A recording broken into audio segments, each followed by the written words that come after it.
কাশীনগর বাজারে চা চক্রের মাধ্যমে জনসংযোগ উন্নয়নের বার্তা মানবেন্দ্র ও উদয়ের। আসন্ন বিধানসভা নির্বাচনকে সামনে রেখে জনসংযোগ আরও জোরদার করতে কাশীনগর বাজারে চা চক্রের আয়োজন করলেন তৃণমূল নেতৃত্ব। দক্ষিণ চব্বিশ পরগনার রায়দিঘি বিধানসভার অন্তর্গত কাশীনগর বাজারে এই কর্মসূচিতে উপস্থিত ছিলেন মথুরাপুর ১ নম্বর ব্লকের ব্লক সভাপতি মানবেন্দ্র হালদার এবং জেলা পরিষদের সদস্য তথা যুবনেতা উদয় হালদার।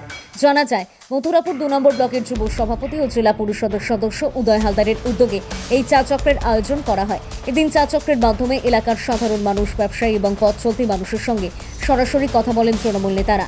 তারা সাধারণ মানুষের সুবিধা অসুবিধার কথা মন দিয়ে শোনেন এবং বিভিন্ন সমস্যার সমাধানের আশ্বাস দেন।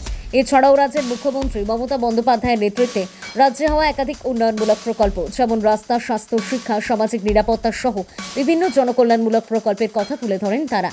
রাজ্য সরকারের উন্নয়নের ধারা অব্যাহত রাখতে আগামী দিনে সকলকে একসাথে থাকার আহ্বানও জানান। এই জনসংযোগ কর্মসূচিতে কাশীনগর অঞ্চলের শতাধিক তৃণমূল কংগ্রেস কর্মী ও সমর্থক উপস্থিত ছিলেন। সাধারণ মানুষের মধ্যেও এই কর্মসূচি ঘিরে উৎসাহ লক্ষ্য করা যায়। অনেকেই মুখ্যমন্ত্রীর উন্নয়নের প্রশংসা করেন এবং আগামী বিধানসভা নির্বাচনে পুনরায় তার পাশে থাকার বার্তা দেন। স্থানীয় রাজনৈতিক মহলের মতে এই ধরনের চা চক্র ও জনসংযোগ কর্মসূচি সাধারণ মানুষের সঙ্গে সরাসরি সম্পর্ক আরও মজবুত করছে, এই সংগঠনকে তৃণমূল স্তরে আরও শক্তিশালী করছে। কাশীনগর থেকে রাকেশ শেখের রিপোর্ট, ডিএন নিউজ বাংলা।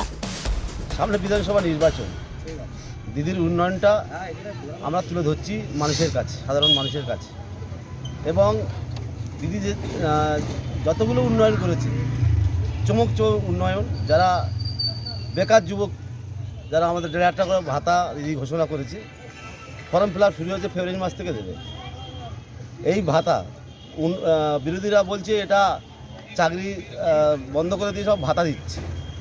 চাকরি পেতে গেলে প্রথমে পরীক্ষা দিতে হয়, হাঁটতে হয়, চারদিকে ছুটতে হয়, ফর্ম ফিল আপ করতে হয়। তাছাড়া এই টাকাটা পেলে তারা একটা গরিব মানুষ, ১,৫০০ টাকা তাদের কাছে অনেক কিছু। এই টাকাটা নিয়ে তারা এই খরচা করে তারা চাকরি যাতে পায় সেই বন্দোবস্ত করার ব্যবস্থা করে দিয়েছে।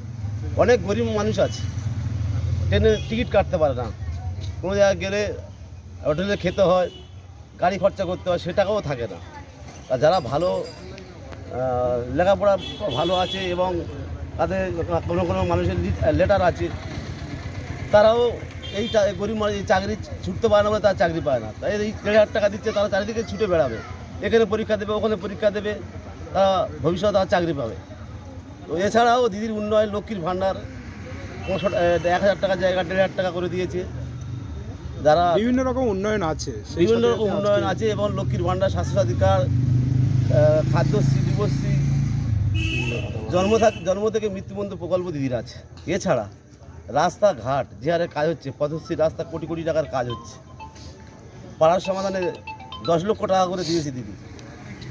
মানুষের পছন্দের রাস্তা যারা যারা যে দাবি করে সেই কাজগুলো হয়েছে। এছাড়া ইতিমধ্যে তো আপনি মানুষ বলছে শুধু ভোটের অপেক্ষায়। যে দোকানে যাচ্ছি, দিদির যা উন্নয়ন, সিপিএম 34 বছর ছিল এই কাজ উন্নয়ন করতে পারেনি। আর এত ধাপ্পাবাজ সরকার আছে, তার উন্নয়ন বলতে কিছু নেই, শুধু হিন্দুত্ব করে চলে যাচ্ছে। এবং আমরা হিন্দু মুসলিম আমরা একসাথে দেখছেন, আমরা ঘুরছি, মানুষ সাড়া পড়ছে এবং শুধু ভোটের অপেক্ষা। ২৬-এর লোকসভা করছেন জয় আসা মানে আগে আমরা ৩৪,০০০ সামথিং ভোটে জেতা হয়েছিল। এবার আমাদের ধারণা, মানুষের ধারণা, তো অন্তত ৬০ থেকে ৭০,০০০ ভোটে আমরা রায়দিঘি বিধানসভাতে জিততে পারবো। যেই ক্যান্ডিডেট হোক, সাপ ব্যাং বেদি, যে যাকে খুঁটি দান করে দিলেও আমরা ৬০ থেকে ৭০,০০০ ভোটে আমরা জেতাবো। এটা আমাদের যুবকদের